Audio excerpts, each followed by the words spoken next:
So have you ever wondered how some people seem to win in all areas of their life? They're excelling in their business, they're excelling in their career, and they're even excelling when it comes to being a husband or a wife. Maybe they know some kind of secret that you really wish you knew. And maybe you're even wondering how they do that without sacrificing their professional or business related goals. If so, I want to share 4 secrets to winning at your marriage without having to sacrifice your professional success. Are you ready to lean in? Let's go.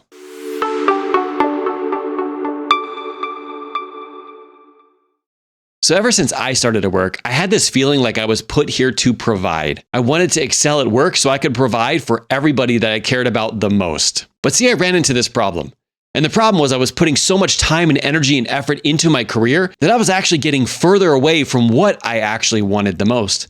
And that was connection with my family. Now that's when the shame and the guilt started to creep in. And that actually didn't help me at all. As a matter of fact, it made me lean in more to my career. Because as a high performer, as a leader, I really didn't want to look at the things that I was failing at the most. Now, if you're someone who is also putting in a massive amount of effort, you feel like it is your responsibility to provide, but you also want to create that great connection, not only with your family, but with your significant other, this is what I want to say. First off, thank you for doing what you're doing. No version of shame or guilt or humiliation is going to help you be able to succeed.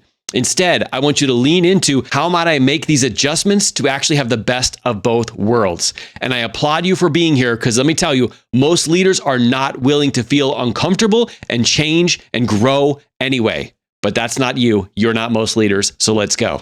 Now, the first secret is connecting with your spouse actually doesn't take much time. As a matter of fact, it takes the same amount of time that you're using right now. I know that when my head gets in the mix, it tries to convince me that it takes longer, it's going to take more energy, it's going to take more time, it's going to take away from those other areas, and I really can't afford to do so. But the truth is that it does not take any longer to connect with your spouse. I like to think about it this way. Let's say you're sitting down and you're watching a movie with your significant other. You spend 2 hours watching that movie. You finish the movie. How does that connection feel? Now, I want you to think about that compared to what if you spent 15 or 20 minutes playing a board game with them? Maybe just having a deep conversation with them. Doing something where maybe you're going out on a walk and you're disconnecting from all of your electronics. Now, in those 15 or 20 minutes, I can tell you that for me personally, that is what has significantly created a great connection with my wife because it's that moment when I'm really connected with her that matters most. And it doesn't matter the exact amount of time that I'm spending. What matters is the intentional amount of time that I'm spending directed at her. So the question I want you to ask yourself around secret number 1 is, what is something that you can do that does not take more time, but that makes you feel more connected than ever? This is even something that you can ask her or him. You can say, you know what? When we feel the most connected, when you feel the most connected to me, what is it that we're doing that actually makes you feel that way? And then go out and do that thing today. Now, secret number 2 is have a plan when it's time to connect before it's time to connect. What's crazy about this is we literally plan in our career, we plan in our business, we plan around everything, but we actually don't put our significant others on our calendar. I don't know why. Maybe it feels kind of creepy having to look in there and see when it is you're going to spend time with your significant other. But here's the thing, if they're the most important thing to you in the world, they should go in there first. What's crazy is thinking that winging it is the solution. And here's the thing, when it comes to me losing weight, when it comes to me growing my business, when it comes to me growing in my police career, I initially thought that just winging it, just showing up, just doing the best that I can was the best strategy. But what's crazy is none of those things ever worked for me. It wasn't until I sat down, I prepared for it, I thought about it, I literally visualized it, that I was actually able to go out there and create it. This is no different. Now, what you can do with this step is I sit down every Sunday and I think about how I'm going to be spending my time with my family that week. So I will literally plan out when I'll be taking 15-minute walks with each one of my kids individually and also with Teresa. What are some of the things that we're going to be doing on the weekend? What are some opportunities that I'm going to have to get on the phone with them if I don't have that ability of spending one-on-one time with them in person? Then I think about the things that really connect us.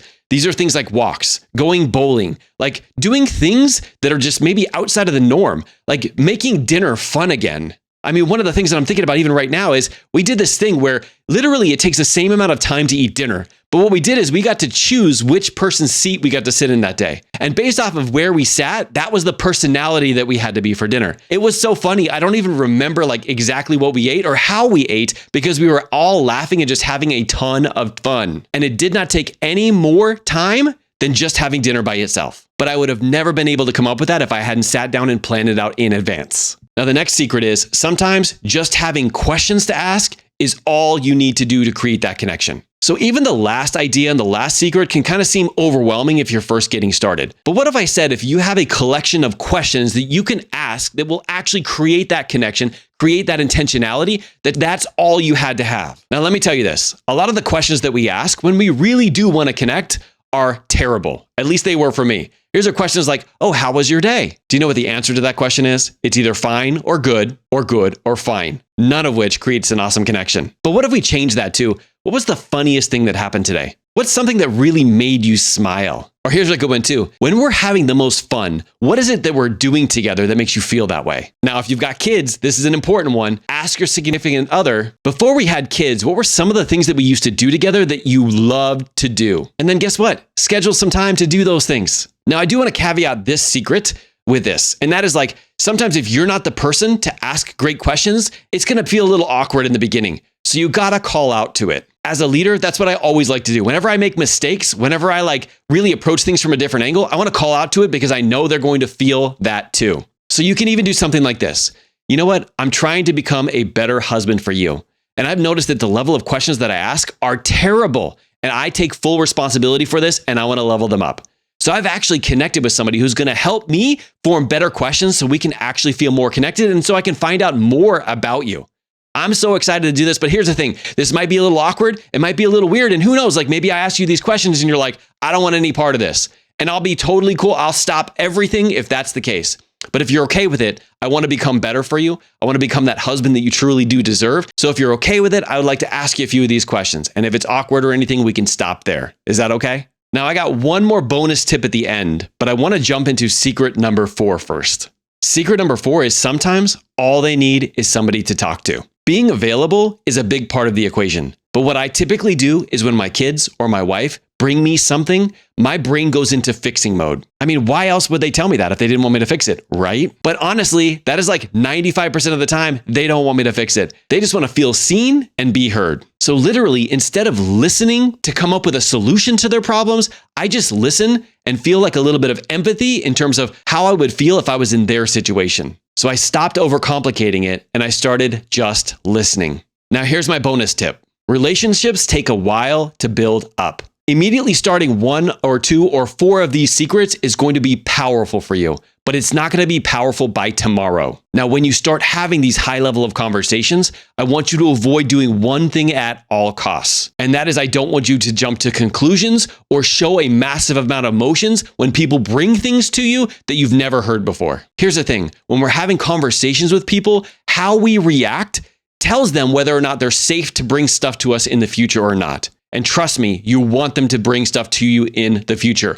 Not knowing what's actually holding each other back, not knowing what's actually creating disconnection is going to mess you up for the long term. Now, while we're on this conversations of relationships at home, check out this next video where it talks about creating an environment of psychological safety. It's so that your kids and your significant other feel open to bringing things with you because you're not going to explode, you're not going to react, you're not going to do anything that's going to prevent them from doing that in the future. And of course, don't forget to subscribe to Modern Leadership, and we will see you on the next video. Keep leading from the front, everybody.